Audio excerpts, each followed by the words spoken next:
ನಾಲ್ಕು ಸೆಂಟೆನ್ಸ್ ನೋಡಿ. ನೀವು ರಾಷ್ಟ್ರದ ವಿಚಾರವಾಗಿ ಮಾತಾಡಬೇಕು, ನಿಜ. ರಾಷ್ಟ್ರದ ವಿಚಾರ ಅಂದ್ರೆ ಯಾರು? ನಾನು ಹೇಳಿದೆ ನಿಮಗೆ 18, 19, 20, 3 ವರ್ಷದಲ್ಲಿ 25,000 ನಿರುದ್ಯೋಗ ಯುವಕರು ಆತ್ಮಹತ್ಯೆ ಮಾಡ್ಕೊಂಡಿದ್ದಾರೆ. ಕೇಂದ್ರ ಸರ್ಕಾರದ ಮಾಹಿತಿ, ಅಧಿಕೃತ ಮಾಹಿತಿ. ಕೊರೋನಾಗೆ ಮುಂಚೆ ಅವರ ಮೇಲೆ ನಿಮಗೆ ಸಂತಾಪ ಇಲ್ವಾ? ಅವರ ಮೇಲೆ ನಿಮಗೆ ದುಃಖ ಇಲ್ವಾ? ಅವರ ಮೇಲೆ ನಿಮಗೆ ಕರುಣೆ ಇಲ್ವಾ? ಅದೇ ರೀತಿಯ ಪರಿಸ್ಥಿತಿ, ನಿರುದ್ಯೋಗ ಪ್ರಮಾಣ ಜಾಸ್ತಿಯಾಗಿ ದೇಶದಲ್ಲಿ ಯುವಕರು ಉದ್ಯೋಗ ಇಲ್ಲದೆ ತತ್ತರಿಸ್ತಾ ಇದ್ದಾರೆ. ನೀವು ನೋಡಿ, ಪಕೋಡ ಮಾರೋದು ಅದು ಜೀವನಾಂಶ. ಏನು ಅನಿವಾರ್ಯವಾಗಿ ಏನೋ ಒಂದು ಮಾಡಲೇಬೇಕು, ಉದ್ಯೋಗ ಬದುಕಬೇಕಲ್ಲ. ಅನಿವಾರ್ಯವಾಗಿ ಬದುಕಕ್ಕೆ ಮಾಡೋದು ಉದ್ಯೋಗ ಅನ್ನಲ್ಲ. ನಾವು ಕೌಶಲ್ಯ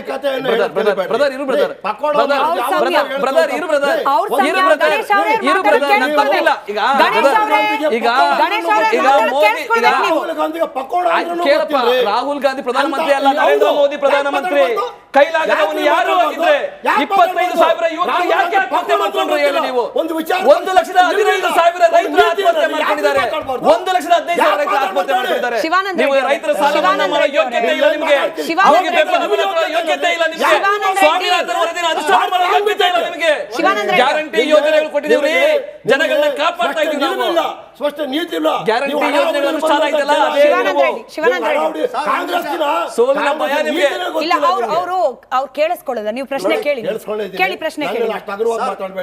ಎಲ್ಲಿ ಸರ್ ನೀವು ಬಂದಾಗಿಂದ ಕಿರ್ಚೋದ್ ಬಿಟ್ರೆ ಪ್ರಶ್ನೆ ಕೇಳಿಸ್ಕೊಳ್ಳೋ ತಾಳ್ಮೆ ನಿಮಗಿದೆಯಾ? ನಾನು ಕೇಳಿದ ಪ್ರಶ್ನೆ ಏನು, ಉತ್ತರ ಕೊಟ್ರ? ಅಂಡರ್ ಎಸ್ಟಿಮೇಟ್ ಅಲ್ಲ, ನೀವು ಕೇಳಿಸ್ಕೊಳ್ಳೋ ತಾಳ್ಮೆ ಇಟ್ಕೊಂಡಿಲ್ಲ. ಬಹಿರಂಗವಾಗಿ ಪ್ರಶ್ನೆ ಕೇಳಿಸ್ಕೊಳ್ಳಿ ನೀವು. ಒಂದ್ ನಿಮಿಷ, ಜನಗಳೆಲ್ಲರೂ ನೋಡ್ತಾ ಇದ್ದಾರೆ. ನಾವು ಕರೆಕ್ಟ್ ಆಗಿ ಮಾತಾಡ್ಬೇಕಾದ್ರೆ ದಯವಿಟ್ಟು ಯಾರು ಮಾತಾಡ್ಬೇಡಿ. ಆಮೇಲೆ ನಾನು ಮಾತಾಡಿದ್ಮೇಲೆ ನೀವು ಎಷ್ಟು ಬೇಕಾದ್ರೂ ಮಾತಾಡಿ. ಒಂದು, ಇವತ್ತು ಮುಂಚೆ ನೀವು ಬರಕ್ಕೆ ಮುಂಚೆನೆ ನೇಹಾ ಕೊಲೆ ಬಗ್ಗೆ ಪ್ರಧಾನಮಂತ್ರಿ ಮಾತಾಡಿದ್ರು, ಹಿಂದೂ ಮುಸ್ಲಿಂ. ನಡಿ ಈಗ ಶುರು ಮಾಡೋಣ.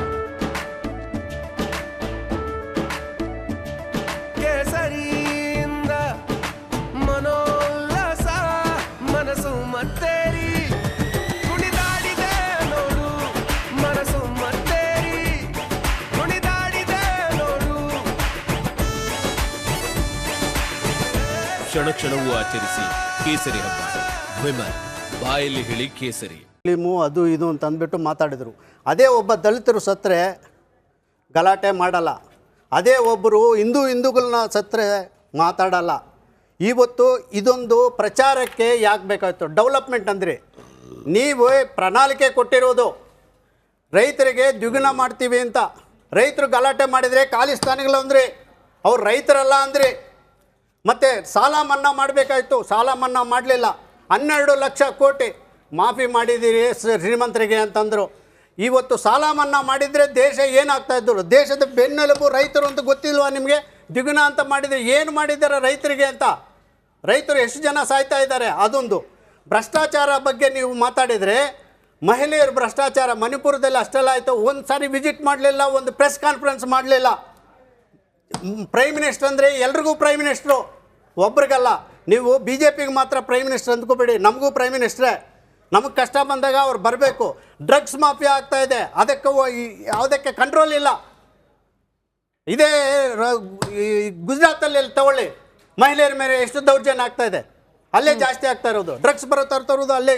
ಏನು ಮಾಡಿದ್ದಾರೆ 10 ವರ್ಷದಿಂದ ಡಾಟಾ ತಗೊಳ್ಳಿ ನೀವು. ಆರ್ಥಿಕ ಅಭಿವೃದ್ಧಿ ಆಗಿದೆ ಅಂತ. ಆರ್ಥಿಕ ಅಭಿವೃದ್ಧಿ ರಾಜೇಂದ್ರ ಸರ್, ಕಳೆದ 4-5 ಚುನಾವಣಾ ಪ್ರಚಾರದ ಭಾಷಣದಲ್ಲಿ ಮೋದಿ ಅವರ ಮಾತಿನ ವೈಖರಿ ಬದಲಾವಣೆ ನಿಮ್ಗೇನಾದ್ರೂ ಗಮನಕ್ಕೆ ಬರ್ತಾ ಇದೆಯಾ?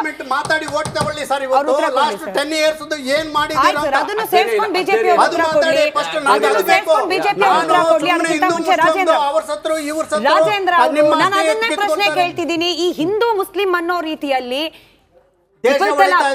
ಆಯ್ತು ಸರ್, ನನಗೂ ನನ್ನ ಕೆಲಸ ಮಾಡಕ್ ಬಿಡಿ. ಇವತ್ತೇನ್ ಸಂಡೆ ಎಲ್ಲರೂ ಜೋಶಲ್ಲಿ ಇದ್ದೀರಲ್ಲ, ಹಿಂಗೆ ಹೇಳಿದ್ರೆ ನಾವು ಪ್ರಶ್ನೆ ಕೇಳ್ತಾ ಇರ್ಲಿಲ್ಲ. ರಾಜೇಂದ್ರ ಸರ್, ನಾನು ಕೇಳ್ತಾ ಇದ್ದೆ ನೋಡಿ, ಯಾವ ಪಶ್ಮಂದಾ ಮುಸ್ಲಿಮ್ಸ್ ಬಗ್ಗೆ ಮಾತನಾಡ್ತಾ ಇದ್ರು ಮೋದಿ ಅವರು, ಯಾವ ಟ್ರಿಪಲ್ ತಲಾಕ್ ಬಗ್ಗೆ ಮಾತನಾಡ್ತಾ ಇದ್ರು, ಯಾವ ಶುಕ್ರಿಯಾ ಮೋದಿ ಭಾಯ್ಜಾನ್ ಬಗ್ಗೆ ಮಾತನಾಡ್ತಾ ಇದ್ರು, ಅದೇ ಮೋದಿ ಅವರ ಬಾಯಲ್ಲಿ ಹಿಂದೂ ಮುಸ್ಲಿಂ. ಬಹುಶಃ ಬಿಜೆಪಿಯ ಎಷ್ಟೋ ಮಂದಿ ಕಾರ್ಯಕರ್ತರೇ ಅಪೇಕ್ಷೆ ಮಾಡಿರ್ಲಿಲ್ವೇನೋ ಹಿಂಗೊಂದು ಬದಲಾವಣೆ ಮೋದಿ ಅವರ ಚುನಾವಣಾ ಭಾಷಣದಲ್ಲಿ ಕಾಣೋಕ್ ಸಿಗುತ್ತೆ ಅಂತ ಹೇಳಿ. ಬದಲಾವಣೆ ಕಾಣೋಕ್ ಸಿಗ್ತಿದ್ಯಾ? ಖಂಡಿತ. ಯಾಕೆಂತ ಹೇಳಿದ್ರೆ, ಈಗ ಅದಕ್ಕೆ ಹೇಳೋದು, ರಾಜಕೀಯ ಭಾಷಣಗಳು ಈಗ 10 ವರ್ಷಗಳ ಒಂದು ಸಾಧನೆ ಅಂತಕ್ಕಂಥದ್ದೇನಿದೆ, ಸಾಧನೆಗಳು ಇದೆ, ಇಲ್ಲ ಅಂತಲ್ಲ.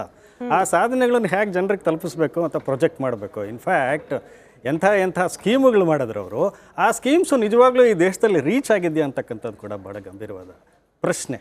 ಹಾಗಾಗಿ ಯಾವುದೇ ಒಂದು ಸರ್ಕಾರದ ನಾಯಕ, ಆಡಳಿತಾರೂಢ ಪಕ್ಷದ ನಾಯಕ, ಪ್ರಧಾನಮಂತ್ರಿ, ಮುಖ್ಯಮಂತ್ರಿ, ನಾವು ಇಷ್ಟು ಮಾಡಿದ್ದೇವೆ, ನಾವು ಇಷ್ಟು ಉದ್ಯೋಗಗಳು ಕೊಟ್ಟಿದ್ದೇವೆ, ನಾವು ಶಿಕ್ಷಣ ಕ್ಷೇತ್ರದಲ್ಲಿ ಇಂಥ ಒಂದು ಇದು ಮಾಡಿದ್ದೇವೆ. ಹೌದು, ಈ ಶಿಕ್ಷಣ ಅಂತಕ್ಕಂಥದ್ದು ಕೇವಲ ಡಿಗ್ರಿಲಿ ಕೊಡ್ತಕ್ಕಂಥದ್ದಲ್ಲ, ಎಷ್ಟೋ ಆಗಿದೆ. ಆದರೆ ಚುನಾವಣಾ ಪ್ರಣಾಳಿಕೆಗಳು ಕೂಡ ಅದೇ ಹೇಳೋದು, ಯಾವತ್ತೂ ಕೂಡ ಈ ಡೆಮೋಕ್ರಸಿ ಒಂಥರ ಹಾಲಿಸ್ಟಿಕ್ ಆ್ಯಂಡ್ ಕಾರ್ಡಿಯಲ್ ಆಗಿರಬೇಕೆ ವಿನಃ ಒಬ್ಬರನ್ನೊಬ್ಬರು ದೂಷಿಸಿಕೊಂಡು ಓಟುಗಳು ತಗೊಳ್ತಕ್ಕಂಥದ್ದು ಅಲ್ಲ. ಇದು ಪ್ರಜಾತಂತ್ರದ ಆಶಯವೇ ಅಲ್ಲ ಅಂತ ನಾನು ಹೇಳ್ತೇನೆ. ಅದು ಕಾಂಗ್ರೆಸ್ ಇರ್ಬೋದು, BJP ಇರ್ಬೋದು, ಅಥವಾ ಇನ್ಯಾವುದೇ ಪಾರ್ಟಿ ಇರ್ಬೋದು. ನೀವು ಸರ್ಕಾರದಲ್ಲಿದ್ದಾಗ, ನೀವು ಸರ್ಕಾರ ನಡೆಸಿದಾಗ ಸರ್ಕಾರದ ಸಾಧನೆಗಳೇನು ಅಂತ ಬಿಚ್ಚಿಡಿ. ದಟ್ ಈಸ್ ದ ಮ್ಯಾನಿಫೆಸ್ಟೋ ಅಂತ ಹೇಳೋದು. ಆಯಿತು, ಅದರಲ್ಲಿ ಲೋಪ ಇರತಕ್ಕಂಥದ್ದು ಅಪೋಸಿಷನ್ ಪಾರ್ಟಿ ಹೇಳಿ. ನಾನು ನೋಡಿದ್ದೇನೆ, Narasimha Rao as a party leader, Vajpayee as a party leader, ಎಂಥವರು ಕೂಡ ಪ್ರಧಾನಮಂತ್ರಿ ಸ್ಥಾನದಲ್ಲಿ ನಿಂತುಕೊಂಡು ಯಾವ ರೀತಿ ಮಾತನಾಡ್ತಾರೆ ಅಂತಕ್ಕಂಥದ್ದು ಕೆಲವು ವಿಚಾರಗಳಲ್ಲಿ ತೀರಾ ಒಂಥರ ಭಾವೋದ್ವೇಗಗಳು ಈ ಒಂದು ಚುನಾವಣೆಯಲ್ಲಿ, ಈ ಒಂದು ಪ್ರಚಾರದಲ್ಲಿ ಯಾಕೋ ಸ್ವಲ್ಪ ವಿಪರೀತವಾಗಿ ಕಾಣ್ತಾ ಇದೆಯೇನಂತ ನನಗೆ ಕಾಣಿಸ್ತಾ ಇದೆ. ಇನ್ನೊಂದು, ನಟರಾಜ್ ಗೌಡ್ರೆ, ನಿಮ್ಗೆ ಮೋದಿ ಅಂದ್ರೆ ಭಯ ಅನ್ಸತ್ತೆ ಅಂದ್ರೆ ಕಾಂಗ್ರೆಸ್ ಪಕ್ಷದವ್ರು, ಯಾಕಂತ ಹೇಳಿದ್ರೆ 2014ರಲ್ಲಿ ಮೋದಿಗೆ ಚಾಯ್ವಾಲಾ ಅಂತ ಹೇಳಿದ್ರಿ, 2019ರಲ್ಲಿ ನರೇಂದ್ರ ಮೋದಿ ಅವರಿಗೆ ಚೌಕಿದಾರ್ ಅಂತ ಹೇಳಿದ್ರಿ. ಎಲ್ಲ ಒಂದ್ ಕಡೆ ವೈಯಕ್ತಿಕವಾಗಿ ನಿಂದನೆ ಮಾಡಿದ್ರೆ ನಿಮ್ಗೆ ವೋಟ್ ಬ್ಯಾಂಕ್ ಒಡೆದು ಹೋಗುತ್ತೆ, ಆ ಭಯ ಕಾಡ್ತಾ ಇದೆ, ಬರೀ ಪಕ್ಷ ಅಥವಾ ಬೇರೆ ಬೇರೆ ವಿಚಾರಗಳನ್ನ ಇಟ್ಕೊಂಡು ಮಾತಾಡ್ತೀರಾ ಅಂತ ಹೇಳ್ತಾರೆ. ನೋಡ್ರಿ, ನರೇಂದ್ರ ಮೋದಿ ಅವರು ಒಂದು ಅದ್ಭುತ ಪ್ರಚಾರಕರು, ಅದ್ಭುತ ವಾಗ್ಮಿ, ಅದರೊಳಗೆ ಎರಡನೇ ಮಾತಿಲ್ಲ. ಆದರೆ ಪ್ರಧಾನಮಂತ್ರಿಯಾಗಿ ಯಾವ ಕೆಲಸವನ್ನ ಮಾಡಬೇಕಾಗಿತ್ತು ಆ ಕೆಲಸವನ್ನ ನೋಡಿ. 2014 ಬಂದ ಮೇಲೆ, ಸರ್ಕಾರ ಬಂದ ಮೇಲೆ 30% ಇದ್ದಿದ್ದು ಕಾರ್ಪೊರೇಟ್ ಟ್ಯಾಕ್ಸ್ನ 22% ಮಾಡಿದ್ರು. ಆಯ್ತಾ, GST ತಗೊಂಡು ಬಂದು ಮಕ್ಕಳು ತಿನ್ನೋ ಬಿಸ್ಕೆಟ್ ಮೇಲೆ 18% GST ಮಾಡಿದ್ರು.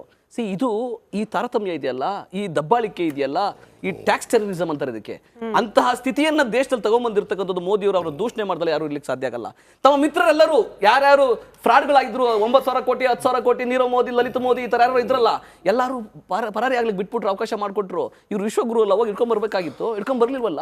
15 ಲಕ್ಷ ಕೋಟಿ ರೂಪಾಯಿ ಉದ್ಯಮಿಗಳ ಸಾಲ ಮನ್ನಾ ಮಾಡಿದ್ರು, ರೈತರ ಸಾಲ ಮನ್ನಾ 1 ರೂಪಾಯಿ ಮಾಡಿಲ್ಲ. 10 ವರ್ಷಗಳಲ್ಲಿ ರೈತರು ಎಷ್ಟು ಜನ ಆತ್ಮಹತ್ಯೆ ಮಾಡ್ಕೊಂತ ಇದ್ದಾರೆ, ಎಂತ ದುಸ್ಥಿತಿಯಲ್ಲಿ ಇದ್ದಾರೆ, ಅವ್ರ ಆದಾಯ ಕಡಿಮೆ ಆಗ್ತಾ ಇದೆ, ವೆಚ್ಚ ಡಬಲ್ ಆಗ್ತಾ ಇದೆ. ಅಂತ ಸಮಯದಲ್ಲಿ ಅವ್ರ ಕಷ್ಟಕ್ಕೆ ಅವರು ಸ್ಪಂದಿಸಲಿರತಕ್ಕಂಥ ಮೋದಿಯನ್ನ ಕಿಸಾನ್ ಸಮ್ಮಾನ್ ನಿಧಿ ಮೂಲಕ ಅವರಿಗೆ ಸಿಗ್ತಾ ಇದೆಯಲ್ಲ, ಏನು ಅಕೌಂಟಿಗೂ ಅಮೌಂಟ್ ಹೋಗ್ತಾ ಇದೆಯಲ್ಲ, 6,000 ರೂಪಾಯಿ. ಅದ್ರಲ್ಲಿ 4,000 ರೂಪಾಯಿ ನೀವು ಕಟ್ ನೀವು ಕಟ್ ಮಾಡಿದ್ರಿ. ನಾವು ಗೃಹ ಲಕ್ಷ್ಮಿ ಯೋಜನೆಯಲ್ಲಿ 24,000 ರೂಪಾಯಿ ಆಗ್ತಾ ಇದೀವಿ, ಅದೇ ಕುಟುಂಬದವ್ರಿಗೇನೆ. ಗೃಹ ಜ್ಯೋತಿನಲ್ಲಿ 0 ಮಾಡಿ 1 ಲಕ್ಷ ಹೆಂಗ್ ಹಾಕ್ತೀರಿ? ಅದು ಕೂಡ ಪ್ರಶ್ನೆ ಇದೆ. 1 ಲಕ್ಷ ಕೊಡ್ಲಿ, ಮೋದಿ ಪಕ್ಕಕ್ಕೆ ಸರಿಲಿ, ಮೋದಿ ಪಕ್ಕಕ್ಕೆ ಸರಿಲಿ, ಕಾಂಗ್ರೆಸ್ ಬರ್ಲಿ ಅಧಿಕಾರಕ್ಕೆ, ಇಂಡಿಯಾ ಮೈತ್ರಿ ಕೂಡ ಬರ್ಲಿ, 1 ಲಕ್ಷ ರೂಪಾಯಿ ಕೊಡ್ತೀವಿ, ಈ ಜನಗಳನ್ನ ಕಾಪಾಡ್ತೀವಿ ಸಮಯ ಇಲ್ಲ. ನೀವು ಲೇಟ್ ಬಂದ್ರಿ, ಸಮಯ ಇಲ್ಲ ನಮ್ಮ ಹತ್ರ. ಬನ್ನಿ, ನಾಳೆ ಮತ್ತೆ ಮೋದಿ ಇರ್ತಾರೆ, ಪ್ರಚಾರ ಇನ್ನೂ ಕೂಡ ಮುಂದುವರಿಯುತ್ತೆ. Really sorry sir, we are running out of time. ಚುನಾವಣಾ ಪ್ರಚಾರದ ಭಾಷಣಗಳು ಸರ್, ಸಾರಿ, ಸಮಯ ಇಲ್ಲ. ಎನಿವೆ, ಧನ್ಯವಾದ ಚರ್ಚೆಯಲ್ಲಿ ಭಾಗಿಯಾಗಿದ್ದಕ್ಕೆ. ಚರ್ಚೆ ಇಲ್ಲಿಗೆ ಮುಗಿಯೋದಿಲ್ಲ, ಇನ್ನೂ 10 ದಿನ. ಅದ್ ನಿಮ್ಮ ಮುಂಚೆ ಬರ್ಬೇಕಿತ್ತು ಸರ್, ಇದೆಲ್ಲ ಮಾತಾಡಕ್ ಮುಂಚೆ ಬರ್ಬೇಕಾಗಿತ್ತು. ಎನಿವೆ, ಧನ್ಯವಾದ 4 ಜನಕ್ಕೂ ಚರ್ಚೆಯಲ್ಲಿ ಭಾಗಿಯಾಗಿದ್ದಕ್ಕೆ. ಚುನಾವಣಾ ಪ್ರಚಾರದ ಭಾಷಣಗಳು ಮತ್ತಷ್ಟು ಪ್ರಖರ ಆಗೋ ಎಲ್ಲಾ ಸಾಧ್ಯತೆ ಇದೆ. 2ನೇ ಹಂತದ ಮತದಾನ, ಅಲ್ಲಿವರೆಗೂ ಯಾವ ರಾಜಕೀಯ ನಾಯಕರು ಏನೇನ್ ಮಾತನಾಡ್ತಾರೆ, ವಿಶ್ಲೇಷಣೆ ಮುಂದುವರಿಯುತ್ತೆ. ನೋಡ್ತಾ ಇರಿ ರಿಪಬ್ಲಿಕ್ ಕನ್ನಡ, ಇದು ನಿಮ್ಮ ಧ್ವನಿ.